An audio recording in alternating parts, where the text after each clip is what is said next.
throughout this module, I've showed you lots of different types of examples of essays you can write about for this exercise. So for this little tutorial, I'm going to write a crime has been committed proposal. And I'm going to select this image for my story. And what I want to do in the proposal is let the reader know some preliminary aspects of this story. So let's just think a minute. This is obviously during Prohibition days. So what am I going to need to do first? That's right, I need to find out about Prohibition days because I wasn't there. No, I wasn't there, and don't even think that I was. Let's go and check. So I go to the history vetted source to find out about Prohibition. I'm going to look over this and see what I might be able to use to create the framework for my essay and fill in the proposal sheet all in one gesture. Remember, I've already opened up my EasyBib. And I've come over here to create the project. I'm going to name the project Final Creative Narrative Essay. And I clicked Create. Now I can start adding things to that project by clicking here. And everything that I add now is going to add into that new project. So I'm going to create a new citation. I have that up. So everything I study, I can go ahead and add. And that's going to make it really super easy. We know we're already in a website, so here we go. Once I have that open, it's really easy for me to do this. All right, so now let's go back and see what that history page had to say. Before I even read a word, I copy that URL. I go back to my EasyBib page, and I pop that right in there. I go over here, I click Search, and I let EasyBib create the citation for me. It found it, and so I just simply click Cite. I don't need to do anything else with it right now because I'm not ready to complete that part of the assignment. So let's go back and see what this has to say. Here's about all I got from this particular page that I can use. First of all, it says that women played a strong role in the Temperance Movement, which means the ban of any alcohol, as alcohol was seen as a destructive force in families and marriages. So we know that Prohibition was started in 1920. So in 1906, that's when women were getting their voice heard about banning alcohol because of family problems and alcoholism and so forth. But let's take a look at our picture a minute. Who is in this picture, y'all? There's a little girl there. There's a girl there holding a sign. And there's another girl there. So not all women were on board for this don't allow men to have any drinking. I think that's interesting, isn't it? Okay, let's go back and do a little bit more research. Clearly, that picture shows people doing things that are not lawful. So I love this little link right here. I can't wait to see it. Let's go. Aha! So they did sneak liquor in, and they called those little places speakeasies. So clearly we know that we are set in a speakeasy because they're having alcohol when alcohol isn't allowed. So now we can fill out part of that form, can't we? Let's go back over and fill out part of the form. Okay, I have my proposal all ready, and let's go through it really carefully so that you can see how I went about doing this proposal. Hold on one quick second. Okay, so I put my name, course, this is the narrative proposal, the date, the word count. Now I have narrative proposal. The working title is Speakeasy Sal, and I go back to where I located that image, and I'm going to copy the image, go back to my Word document, and I'm going to paste it. I'm going to make it smaller because it's obviously too big. Now again, if you were not able to copy that image, you can always take a screenshot of the image and use that. So now, there we have the title.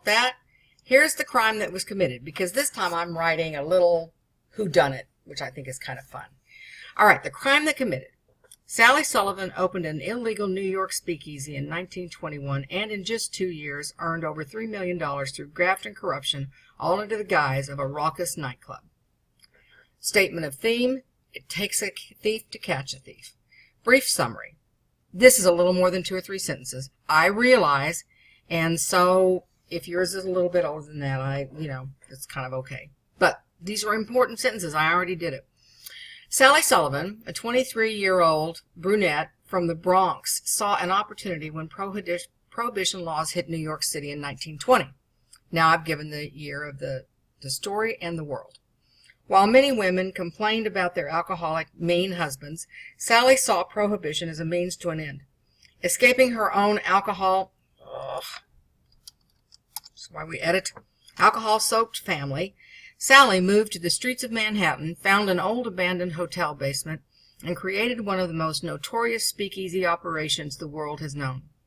Bootleggers loved her, and, well, gotta say, it can't be her, because again, each sentence needs to be able to be taken out of context and make perfect sense. So if I put her, it doesn't mean anything. Bootleggers loved Sally and saw Speakeasy Sal as the answer to their prayers. Everything was going well, and Sal was making money to rival an heiress. Yes, everything was great until, a handsome, smooth-talking bootlegger named Skitch Kelly came to town. Primary characters. The protagonist is Sally Sullivan, who is motivated by greed and lust, who wants the dangerous infamy of a money-making speakeasy, who really wants someone wonderful to replace the alcoholic, raging father she escaped. I could spell that right, and that would be nice. She escaped. The antagonist is Skitch Kelly, 28-year-old smooth-talking bootlegger from Ohio, who wants the protagonist to fail because he is actually an undercover cop. The main supporting character is Elizabeth Betts Crawford. Who is she? She's this little gal right there. Doesn't she look sweet and unassuming? Well, she's not. Okay. Hold on. Elizabeth Betts Crawford, a 24-year-old redhead who narrowly escaped an abusive husband and wants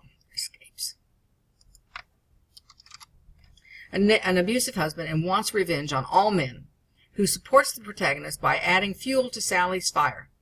When Sal needed a special favor done so that she could find new sofas, glassware, you name it, Betts was just the gal to get the job done.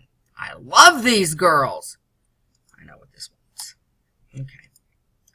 Little problem with this one, isn't it? Because I have this is present tense, narrowly escapes. So I'm writing these primary characters as though they're in the present tense. So I'm telling what their function is in the present tense.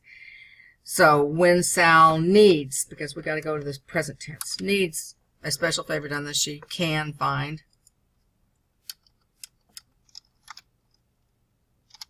New sofas, glass, you name it, Betts is just the gal to get the job done. The motif, the world of the story, is New York City, 1920. I'm creating the world of the story by studying free ebooks about prohibition and speakeasy. I watched the films on the database to give me a feel for the colors and sounds of the world of the speakeasy. Which database? Well, let's take a look at it together. I went to Google and typed in movies about prohibition, speakeasies, moonshine, and bootleggers. And here is the list of movies. I'm not sure that I'll watch all of them. I'll have to see which ones I can actually download. I kind of want a black and white version, so I want one of these earlier versions, because the world of my story is dark and black and gray and red. So I kind of want that to be in there. So I might look at the first 2 minutes of these just to give me the color and feel, but I'm going to list in my EasyBib the URL for this particular database. That's all I need to do at this particular stage of the game. So let's go over to my EasyBib, and now you see where I have the two sources. I have the history.com page that tells me a little bit about the history of Prohibition. I only need enough to know what I'm writing about. And then I have a database of movies that I will be exploring later on as I go through the process and see which ones will fuel my essay. Yes, if I look at that film and there's a URL, I want to add it to my final works cited. So let's say I'm ready. This is all I'm going to look at for just the proposal. I don't need a million resources just for the proposal. So I click this, and I click export, and I click this down thing, and I click Microsoft Word, and I click export, and I wait a second, and that is going to show up in my Word document tray. And again, this is just for my proposal. I'm going to be adding to this probably as I create the remainder of my story whenever I need to. A well-researched short story is fantastic. So I copy that, and I go back to my proposal, and I go ahead and add that to my, go back over here to the margin, and there it is. Now back up here, I said that I watched the films, and now we saw where the films from that database came from. Yes, good. The tone of the story is dark and gritty with a sassy overtone. The color scheme of the story is black, gray, and red. You know what I'm going to do? She has a heart. She has a soul. Bless her heart. She wants to get away from a horrible situation, and she found the way out by the way she was raised, to look for opportunities and to kind of get back at men by selling them stuff on the, you know, whatever. So I'm going to add pink. So that's my color scheme of the story. The recurring symbol in this story is Sally keeps a little parakeet in a cage in her dressing room. Maybe it's a little pink parakeet. The symbol represents, as the bird dies, so does Sally's dream of a romantic life with Skitch. As she leaves the speakeasy in handcuffs, the little bird dies. And point of view, the narrative is written in the past tense. The narrator is omniscient, so the story is told in the past. Yes, I could tell the story from some character's point of view, but that character's point of view would not be able to tell me what the character of Elizabeth is like, what the character of Skitch is like. And so I don't want a first-person narrator telling this story. I want a narrator who is back from the action, who knows everything about everybody. The narrator can tell me everything that I need to know about Sally. How did she get to be this way? In some, shorter paragraphs, but in my novel, of course, it would be long, but in my short story, it's going to be enough information so the reader can sympathize with her because she's our protagonist. We have to love her even though she's doing the wrong thing. We still have to love her. She's still the protagonist. And I'm going to tell it from the past point of view. It happened in the past. It happened in 1920.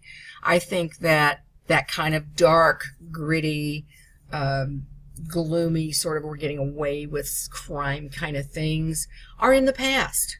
And I don't need to put it in the present tense for the reader to appreciate the sounds and colors and feel of the story.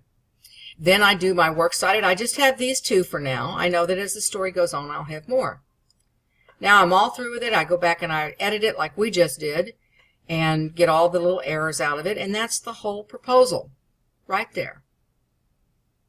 Just pretty as it can possibly be. Simple, easy for me to see, easy for me to grade, easy for me to know what path you're on, what your idea is. Now, if this all changes, it all changes.